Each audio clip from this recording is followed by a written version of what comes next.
નમસ્કાર મિત્રો, સ્વાગત છે બધા મિત્રોનો મારી યુટ્યુબ ચેનલમાં. હું છું આપનો મિત્ર ભાવિક વઘાસિયા. તો મિત્રો, ખાસ કરીને આ વિડીયોના માધ્યમથી આપણે વાત કરવાની છે હાલની સક્રિય સિસ્ટમોની સ્થિતિ શું છે અને આવનારી 24 કલાકની અંદર કયા કયા જિલ્લાઓમાં વરસાદની સંભાવના છે. સંપૂર્ણ માહિતી જોઈએ તે પહેલા જે પણ મિત્રો નવા છે તે ચેનલને સબસ્ક્રાઇબ કરી લેજો. તો મિત્રો, ખાસ કરીને એક વીક યુએસી છે તે ઉત્તર ગુજરાત અને તેને લાગુ રાજસ્થાનના ભાગો નજીક જોવા મળી રહ્યું છે. તો આ સિસ્ટમ હજી એકાદ બે દિવસ સુધી ત્યાં રહી શકે છે. જોકે ગુજરાતના ભાગોમાં ભેજનું પ્રમાણ છે તેમાં આંશિક રીતે ઘટાડો થયો છે, પરંતુ અમુક દિવસે ભેજનું પ્રમાણ વધવાની શક્યતાઓ પણ દેખાઈ રહી છે. ત્યારે અન્ય ડિપ્રેશન સિસ્ટમ ખાસ કરીને જે પશ્ચિમ બંગાળના ભાગો નજીક હતી તે હવે નબળી પડી અને પશ્ચિમ બંગાળ અને તેને લાગુ ઝારખંડના ભાગો નજીક અત્યારે લો પ્રેશર તરીકે જોવા મળી રહી છે. તો મિત્રો, આ થઈ સક્રિય સિસ્ટમોની સ્થિતિ. તો મિત્રો, ખાસ કરીને ઉત્તર ગુજરાત નજીક રહેલું યુએસી છે તેમાં થોડો ભેજ ક્યારેક અમુક સમયે આવી શકે તેવી પ્રકારની શક્યતાઓ છે અને આ યુએસી છે તેનો ટ્રફ છે તે સૌરાષ્ટ્રના ભાગો સુધી પણ ક્યારેક લંબાય અમુક સમય માટે.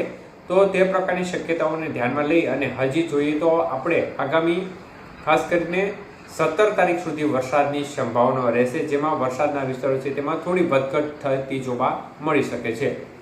ત્યારે મિત્રો, ગઈકાલે પણ આગાહી મુજબ ઉત્તર ગુજરાતના ભાગો છે, મધ્ય પૂર્વ ગુજરાત અને દક્ષિણ ગુજરાતના ભાગોમાં છૂટો છવાયો વરસાદી માહોલ જોવા મળ્યો હતો અને 13 તાલુકા એવા હતા જેમાં 1 ઇંચ કરતાં વધુ વરસાદ પડ્યો હતો અને 2.5 ઇંચ સુધીનો વરસાદ અનેક સેન્ટરોમાં જે 13 તાલુકા છે તેમાં જોવા મળ્યો હતો.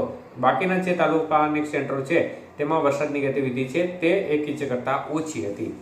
તો સૌરાષ્ટ્રના ભાગોમાં પણ ગઈકાલે છૂટી ગતિવિધિ ભાવનગર આજુબાજુ જોવા મળી હતી. ત્યારે મિત્રો, આવનારી 24 કલાકની અંદર વરસાદની સ્થિતિ વિશે વાત કરીએ તો હજી પણ આવનારી 24 કલાકની અંદર ગુજરાત રિજિયનના ભાગો એટલે કે ઉત્તર ગુજરાતના બોર્ડર કાંઠા વિસ્તારો, મધ્ય પૂર્વ ગુજરાતના છૂટા છવાયા ભાગો અને દક્ષિણ ગુજરાતના ભાગો છે તેમાં છૂટો છવાયો વરસાદી માહોલ આગામી 24 કલાકની અંદર જોવા મળે તે પ્રકારની સંભાવનાઓ હજી પણ દેખાઈ રહી છે.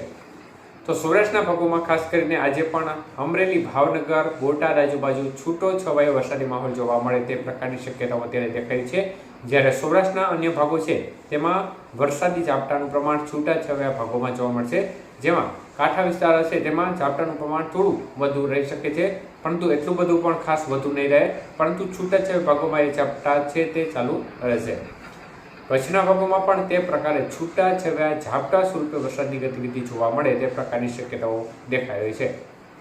તો મિત્રો, એટલે કે આજે 15 તારીખ થઈ છે તો હજી 16 અને 17 તારીખ સુધી વધઘટ સાથે વરસાદની ગતિવિધિ હજી જોવા મળે તે પ્રકારની શક્યતાઓ દેખાઈ છે, જેમાં અમુકના ભાગમાં ઝાપટારૂપી વરસાદની ગતિવિધિ જોવા મળશે તો અમુક વિસ્તારમાં હળવો મધ્યમ વરસાદ હજી પણ જોવા મળવાની પૂરી શક્યતાઓ દેખાઈ રહી છે.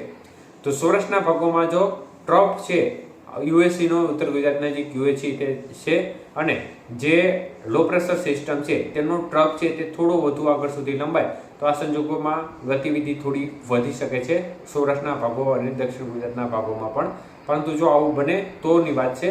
બાકી 16 અને 17 તારીખ સુધી હજી વરસાદની ગતિવિધિ જોવા મળે તે પ્રકારના સંકેતો દેખાઈ રહ્યા છે.